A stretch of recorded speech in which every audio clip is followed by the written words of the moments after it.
Why struggle? The sun doesn't. We're all so busy making something for ourselves and of ourselves. We want to accumulate wealth, status, and be somebody.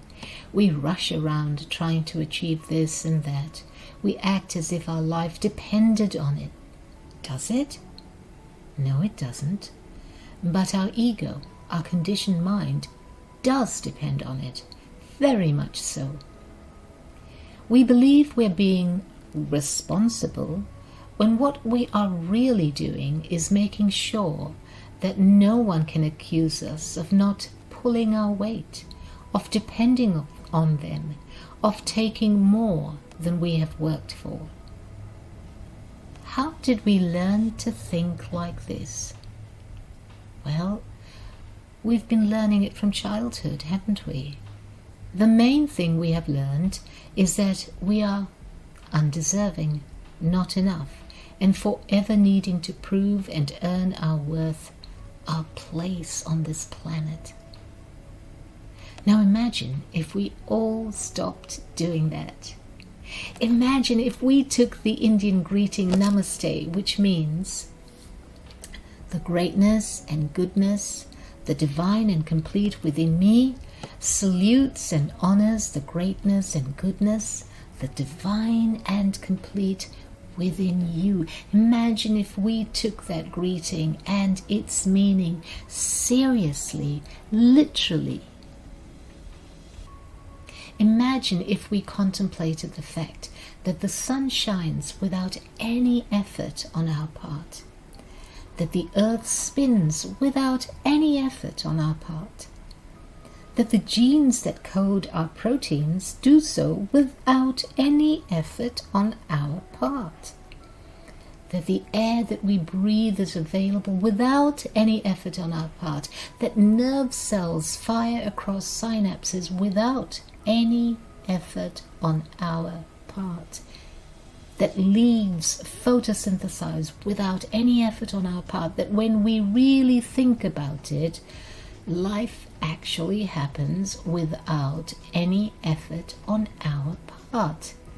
And that, when we find ourselves putting effort into trying to preserve life, it is because we have interfered with its natural and effortless flow.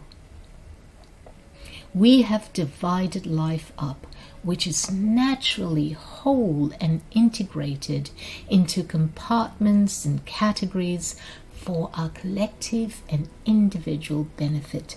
And in the end, we realize it was never a benefit for something that benefits one while disadvantaging another, as ultimately bad for all.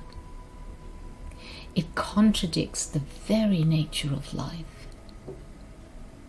So imagine that we stopped struggling for our personal benefit and instead allowed ourselves to align with the natural flow and wholeness and oneness of life. Take a moment and give yourself permission to just do that. Imagine all the struggling stops, all the craving, all the needing to do this, to be that, to achieve this, to accomplish that. Imagine if all that stopped, just briefly. You can go back to all of that if you wish, but just for a few moments, give yourself permission to just contemplate that possibility, that state.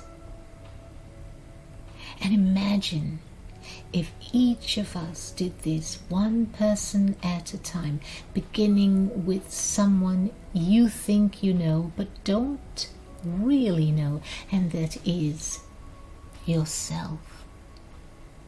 Imagine realigning yourself with that which is naturally good, naturally whole and true about you. And then imagine looking at the world from that place of wholeness and goodness and truth, and imagine that this wholeness and goodness and truth has its perfect intelligence, which will guide you unmistakably if you allow it, just as it guides the planets and powers the sun and makes protein molecules and fires neurons and runs photosynthesizing factories and plants. Just imagine that.